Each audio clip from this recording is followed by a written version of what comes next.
What's up, y'all? Figured I'd show you, got my workbench cleaned up. Got a few little projects done that I've been wanting to do for myself, and got some customers' bills I gotta finish up. But I was getting back on this little Peterbilt here we've kind of been working on. I decided to mimic kind of this hood seam here, how this seminal stripe comes up, and it's got like this it's kind of a 45, but it's got a roll in it, and these are the fenders that go on it, and I just kind of wanted to do something a little more to it to kind of tie everything in. Just kind of looked really too much green in the rear of the truck with these fenders, so I have taped this off to shoot this white to match the truck.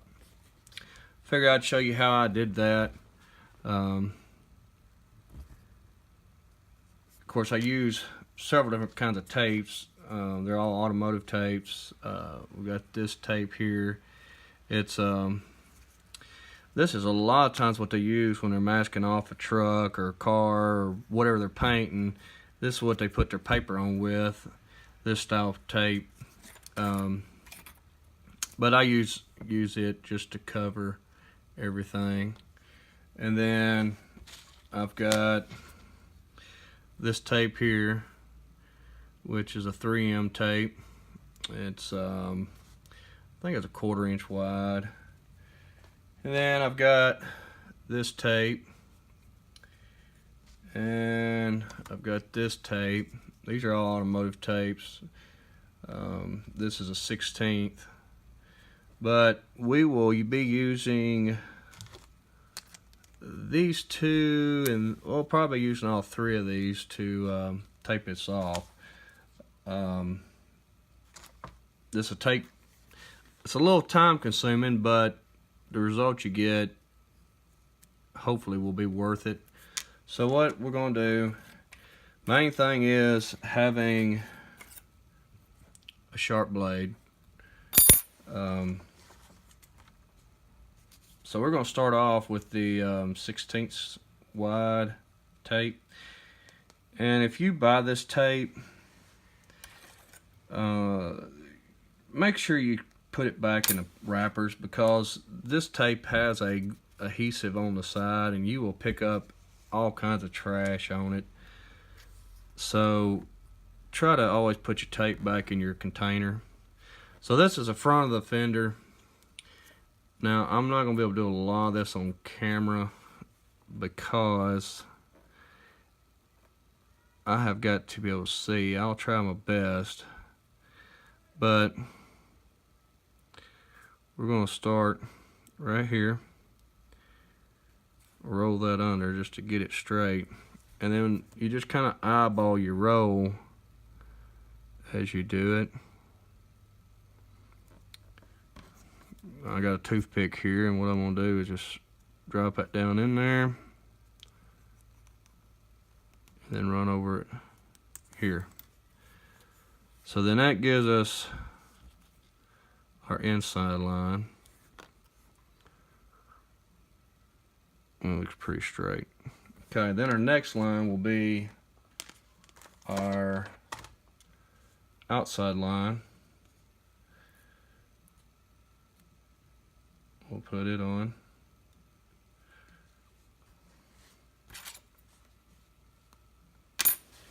I'm hoping to get all this painted today, get the frame painted, and get the so that line is about that wide. So we're going to just do this. I'm going to cheat. And also a pair of tweezers here, because I have to be able to roll this and get it like I want it. So there's that. And we're going to take it back up and just roll that right around. I'm trying to roll it right beside that orange line so I can get it straight. So there's that. I'm not going to really press this one down because it's coming back off. So we're going to get us another piece of that.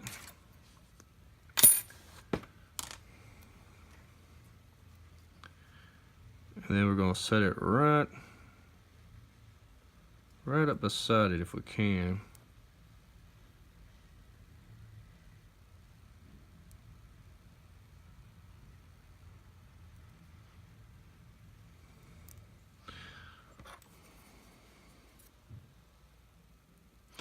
This is why I have one fingernail that's long, because I have to have a nail that's long to be able to get underneath tape. So it's not for doing coke or nothing like that. I just have to have it to be able to grab up underneath stuff. So I always keep one nail a little long. And I'm trying to do this and watching the camera. Alright. Push that up against it. Alright, now we're going to take a toothpick. Now I'm doing what I said I wasn't going to do, but I wanted to hit both of these at the same time as I'm rolling around. Now, what we're going to do, I'm going to cut this access off. We'll save this because we might need it. And we need to get these separated.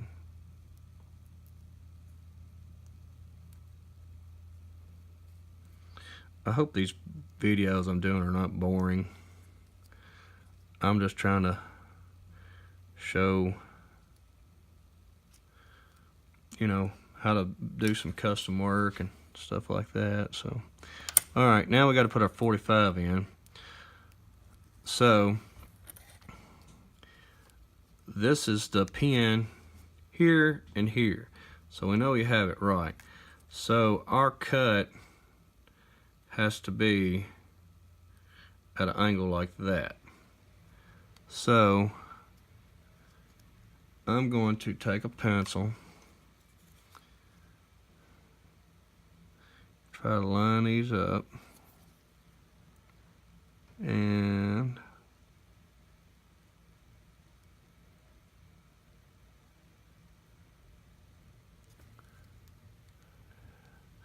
that gives me kind of a idea of where that needs to go. So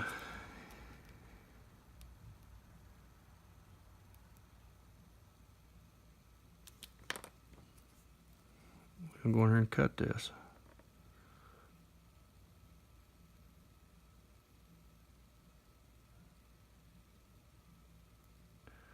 Now we're just cutting the center line. Now we're going to back pull this, and hopefully, there it is. I'm going to take this piece, put it on the bottom, cover my mud flap. So now the rest of it is just taping everything off, make sure it's not going to get paint on it. But that is pretty close. I may piddle with it a little bit more here in a second, but that is really close. It may look it on camera, but those cuts are pretty close. So next you'll just take the yellow tape, tape everything off, get all this taped off. Make sure you tape underneath stuff really well, and because the overspray will get up underneath it. from either rattle can or airbrushing. But hopefully we can get this little truck finished up today. I gotta get it all glued together and get it primed, get it painted. Hopefully towards the middle of the week we can start assembly, putting it back together. I'll show you how I make my bumpers. Excuse me. I'm gonna probably put the factory tanks back on, factory steps, and we'll put the drive line back in, put the motor back in. Now when I show y'all how I make my stacks, I might cheat a little bit just to show the beginners an easier way to doing things, but we'll get something figured out on that. But like I said, get this painted up today, and then I may show y'all before I clear coat it, detailing how I detail stuff in between, but not sure. I may just use decals on it. Like I said, it's not a real big custom, but we'll do some mild custom work to it. But anyhow, I'm just going to show y'all that before I figure it'd be something interesting for y'all to see on how I do my stripes and stuff before I paint. So I will catch y'all on the next one.